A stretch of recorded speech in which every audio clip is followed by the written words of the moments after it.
When it comes to powering up, it's easy for any Saiyan to go from Bruce Lee to Samsung. But compared to Kryptonians and Viltrumites, which species naturally has the best advantage when it comes to putting on muscle in their base state? If you follow my channel for a while, you know we do a lot of nerd and fitness stuff here. Been fusing them together for years, so check out my workout playlist. I'm sure I've made a program and discussed one of your fave characters. But in this video I did a few years back, I talked about which species would have the best genetics to thrive on our real world planet / plane of existence without their universe buffs, where we looked at all the pros and cons, which you can check out after this. But today, we will be looking at these three species again and see which has the easiest time getting gains training-wise and genetic-wise. Yo dudes and dudettes, your friendly neighbor JAXBLADe is back, and let's break this down, starting with my faves, of course. So here's the thing, a lot of people don't know, but Universe 7 Saiyans actually don't need to work out in the traditional sense to get this jacked for a variety of reasons. And when I say work out, I specifically mean strength training, doing stuff like push-ups and lifting, etc. Not the fighting stuff, which we'll get to in a moment. That's why Goku was considered so special, because he actually trained and got stronger. Saiyans usually would go by your ranking, and Goku was the lowest of the low compared to his species, and that's why they sent him to Earth, because they thought it would be very easy prey for one of their weak infants to conquer. But through his teachers, Grandpa Gohan, Master Roshi, Korin, Kami, and Mr. Popo, and then King Kai, Goku's power skyrocketed past previous Saiyan expectations because of all the different self-improvement tactics he learned and utilized. It's like he said to Vegeta when they first met, even a reject can surpass an elite if he trains hard enough. And later on, Vegeta started doing various improved training during the Android saga compared to the fight primary training he did as a child. Universe 6 Saiyans evolved differently, but for Universe 7 Saiyans, think of their muscle structure like that of a gorilla. They grew up on a planet with 10 times Earth's normal gravity, naturally making them stronger, and even when Planet Vegeta was destroyed, they could work out, but the way the fighter Saiyan bodies actually developed was just from fighting and getting different Zenkai boosts if they survived their near-death battles. Another big thing they mentioned early on are Saiyans are naturally more adept at using Ki, which is why Goku as a kid could see a move like the Kamehameha, which took Roshi 50 years to master, and do it immediately. And think of how Ki works in Dragon Ball. It literally bulks you up. We see that all through the series. Saiyans also eat a mount so it would make Matt Stoney blush. Vegeta eating bug people, Raditz eating an animal without cooking it. It's like they have the alien version of myostatin related muscular hypertrophy. Want to learn more about that? Check out this video here. In addition, we know muscle size and power don't correlate unless you have Pantera as your theme song, as Nappa and Raditz were much bigger than Vegeta, but he outclassed both of them with that smaller frame. Though funny enough, due to Akira Toriyama changing his art as he went along, Vegeta made gains and then appears to have lost them, but it makes me want to revisit this video I made back in 2018. But overall, as long as the Saiyan is fighting and feasting, they can make all kinds of muscle gains even without doing resistance training movements. But next up,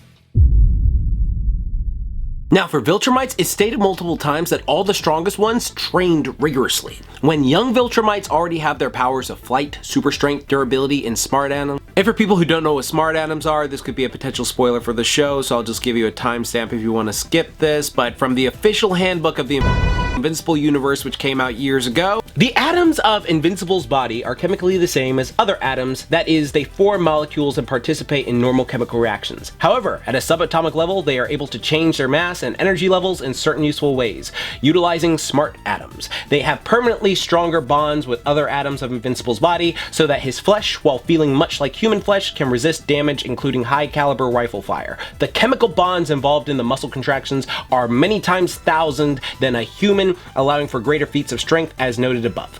All essential chemical processes in his body are similarly strengthened, so that opposing chemical reactions, such as those required for disease and fatigue, have far less effect, leading to great endurance. Similarly, chemical processes involved in growth and repair are far more efficient, allowing Invincible to recover rapidly from injuries. So if you've ever wondered why Viltrumites can heal so effectively, it's those smart atoms and why they can recover from so many effed up things they go through.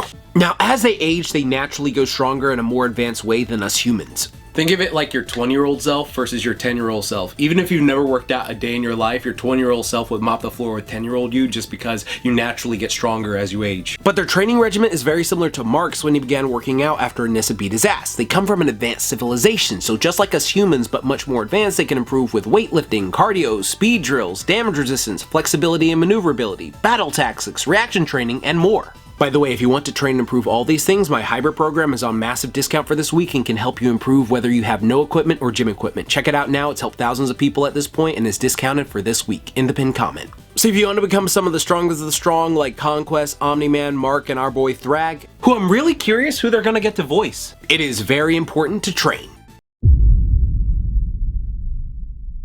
Also, real quick, I want to add that we're talking specifically about yellow sun-infused Kryptonians versus like them on their planet, because due to the fact that DC has so many different multiverses now with how like they show their Kryptonians, like sometimes they're really yoked on their planet and sometimes they just look like regular people. Let's just go with yellow sun-infused because it's the most consistent thing. Now, there are a lot of misconceptions about Superman and how he got his gains online, besides of course, you know, the artist drawing him. Some think it's because he grew up on a farm and he had to do a bunch of farm work, but in most iterations, he's had super strength since he was a little kid.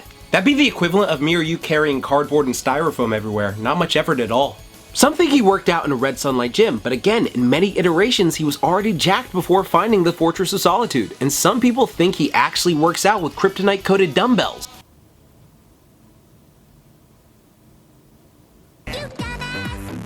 That's just silly. That'd be like the equivalent of us working out with arsenic-coated dumbbells. Nope, it literally just has to do with that yellow sun and those kryptonite genetics. That's why in All-Star Superman, Lex Luthor was so salty, because no matter how close to humans Kryptonians look, their alien bodies just are not the same as ours. Feel that, Kent. Real muscle. Not the gift of alien biochemistry, the product of hard work. Vitamin D, more like vitamin D ball. This also explains why in Flashpoint and in the Flash film, why Clark and Kara look so emaciated when hidden from the sunlight for years. Yellow sunlight plus Kryptonian DNA plus growing up on a planet, basking in it every single day, working on a farm? Bruh, is that a golden era bodybuilder? I'm sure they could find time to lift if they really wanted to, but it would require a lot more advanced equipment to even challenge them, and they'd get more bang out of their buck from training their, combat skills or learning how to better utilize their powers. Another thing, the more solar radiation a Kryptonian absorbs, the bigger they can become. No wonder why in recent years they've been given more iterations of Supergirl than waifu gains. I mean, I dig it. Give us more lean beef patty and Autumn Ivy looking Kryptonian ladies.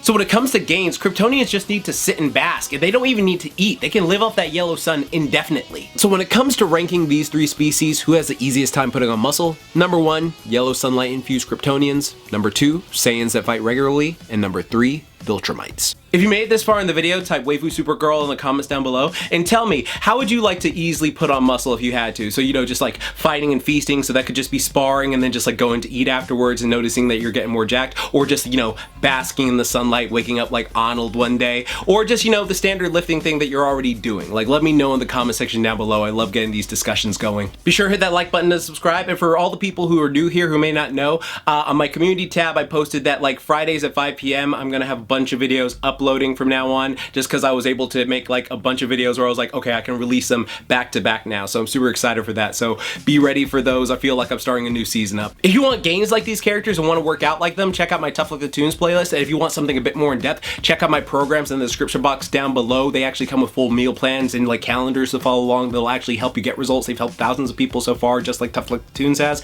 And if you want me as a coach to help guide you on the way, I'm actually starting a 10-week challenge for my like clients right now for summertime, so all of us can get like super nice and aesthetic bodies and stuff like that for summertime, which is something I rarely do, but I'm super hyped for it.